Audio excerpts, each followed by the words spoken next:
郷土ニュース English World。 皆さんこんにちは。こちらは共同通信英文記者のポッドキャストです。英文記者は国内外で起きている出来事について取材してオリジナルの英文記事を発信したり、日本語のニュースを英語に翻訳したりしています。共同通信の英語の記事テーマにいろいろな国から集まる仲間たちと英語と日本語を交えていろいろディスカッションしていけたらと思っています。今日は3人の記者でお届けします。私は中西梨紗子と申します。去年の5月に海外部に移動してきました。Hi, my name is Peter Mashta. I'm a staff writer at Kyodo News. I've been working here for about 2 years now. Thank you very much.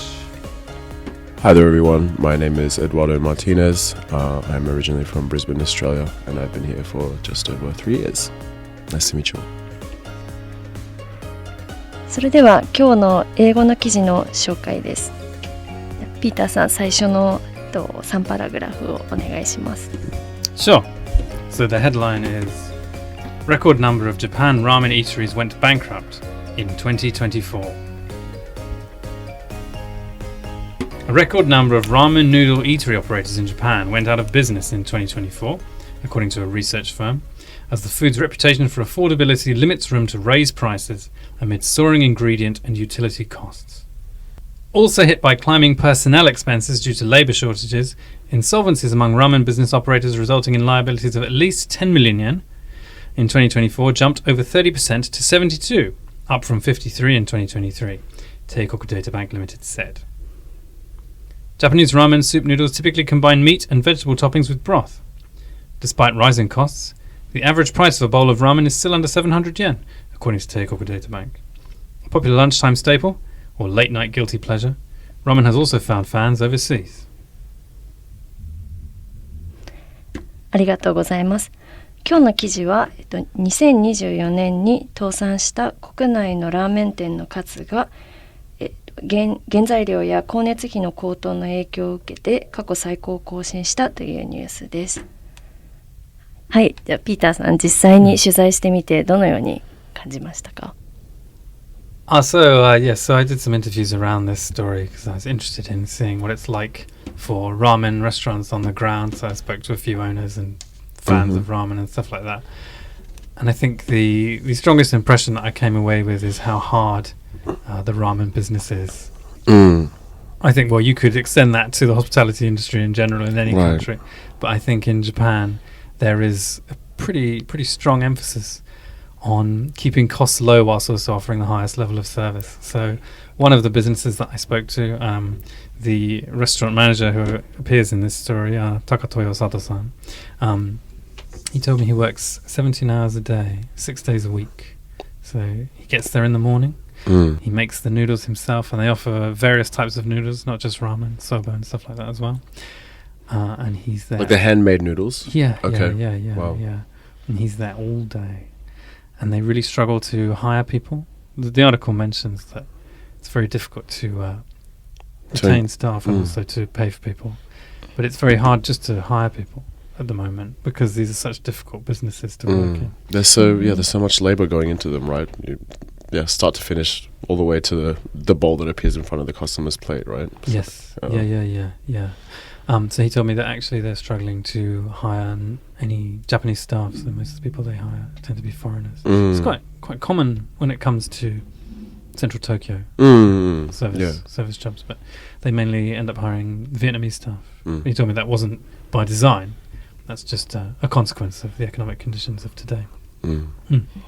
So my impression, having done this story, is that running a ramen business is pretty tough. And I think part of that is also compounded by what's mentioned in this story, which is that ramen is historically quite a cheap food. Nakanishi-san, how much do you think you would pay for a bowl of ramen? What would you say was reasonable?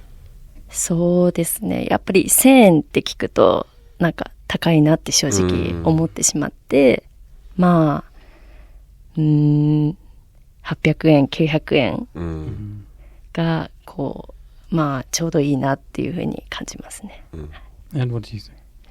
I guess, if I'm paying 1,000 yen for a bowl of ramen, I would have higher expectations for the quality of the noodles or the soup, or just something a bit more elevated. But if it's just something very simple, just like a shoyu ramen, with very simple toppings, then like 700 yen, if that, I would actually probably expect it to be cheaper. Which is why it's sad to hear that all these businesses are really struggling. Yeah. It's interesting because if you put 1,000 yen into context, if you were to say that $1 is worth 150 yen, then you're basically saying that a bowl of ramen is worth about $6, right? Yeah. Or it's not, or that actually if you would charge $6 for it, you would say that might be too much. Which sort of draws into relief just how cheap ramen has been, and how much consumers are used to ramen being a cheap food. So now in Japan, where utilities, ingredients, cost of living is all going up, it's very difficult for ramen to maintain that same level of that same status that it once had. Yeah, it's definitely not just something that I've noticed. I don't eat ramen all too often, although I really enjoy it. But when you, in just about any eatery, any kind of dining establishment, I feel as though they're all managing in different ways with rising costs. So they might have removed certain service toppings or additional things that you could eat, or reduce portions but still keep them at the same price and things like that. So yeah, I've definitely noticed that there's been a lot of changes like that. I used the Italian food chain Saizeriya. They used to offer free cheese that you could just put on whatever dish you liked, right? And now it's just gone. I've noticed that the menu has really simplified. So you can really, even for a major food chain like Saizeriya, right? It seems like a lot of different businesses are feeling the pinch. It's interesting you mentioned Saizeriya because that's a very large chain, right? Yeah. But what the report from Teikoku Data Bank suggests is that large chains, the Ippudos and the Ichirans of this world, are much more able to absorb cost or to pass on cost to the consumer. But who really struggles in Japan is the large number of independent or small businesses. Right. Because this country is so made up of small restaurants. Right. So they're likely to struggle the most when it comes to convincing their customers that they can. Yeah, I don't doubt it. Prices. If you've been if you've been in business for years, potentially decades, and you haven't changed the prices, and you have a very loyal customer clientele, maybe they're just the same people who've lived in the same area this whole time. Yeah, it would come as a big shock if your local ramen place just suddenly increases its prices, right? So yeah, I can see how it is difficult for the average person to adjust to. Yeah. What about yourself, Peter? Have you felt that costs have been rising in the places you go out to eat, or have you changed your own behavior when it comes, because that things are more expensive? So do you eat out less? Are there things that you do because of the current situation? Yeah, I've definitely changed my habits when it comes to eating out. I definitely do it less because everything costs more. Although I have to admit that I never ate that much ramen from the start. Okay. Yeah, it's not really me. But Nakanishi-san, you worked in Tochigi Prefecture, right? Yes. Near Tokyo. What's the ramen there like? 栃木県には佐野ラーメンっていうご当地の人気のラーメンがあって、私もすごい佐野ラーメンが好きでよく食べに行ってました。What kind of ramen is it? Is it like a shoyu based broth, a soy sauce broth, or miso, or? どちらかというと結構あっさりした味で、で手打ちで青竹打ちっていう手打ちで麺ができてるちょっと縮れ麺みたいな感じのラーメン。Presumably there's a lot of ramen tourism though to Tochigi Prefecture. いやもう本当に特に週末とかはもういろんなところから観光客の人が来ててすごい混んでて入るのにも時間はかかったり。So according to another report by Teikoku Data Bank this year, the number of corporate bankruptcies in this country last year, 2024, exceeded 10,000 for the first time in 11 years. And by industry, the services sector, which includes restaurants, saw the highest number of bankruptcies with 3,329, which is up 13.2%. And that's the first time it's above 3,000 since 1990. So I think the economy itself is changing. Absolutely. Yeah, and these sort of low-level signs that you get from ramen shops or from high costs of cabbage, raising questions about whether you can have cabbage with tonkatsu, are a wider sign of how the dining economy is going to change in this country. And that goes back to you asking me whether I still eat out as well, which I don't do as much, and I'm sure I'm not an exception. Absolutely. Do you think these problems that we're experiencing here are unique to Japan, or do you think they're happening in other countries from what you've seen? No, not at all. No, I don't think they're unique to Japan.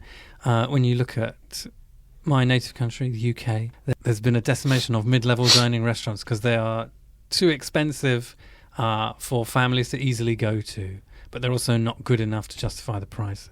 So there are just levels of the restaurant industry that have been totally destroyed by the pandemic and rising prices. And so I don't expect the same thing to happen in Japan, but I do expect that the era of small businesses run by families or a very small number of people who work hours and hours and hours a day to deliver a product which they're not properly remunerated for, as in the case with ramen costing less than 1,000 yen.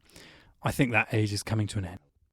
はい、そろそろ時間になったので、共同通信では共同ニュースプラスというサイトで日本や世界で起きた出来事について英語のニュースを配信しています。今日ご紹介した記事も掲載されていますので、ぜひチェックしてみてください。それでは皆さん、See you next time!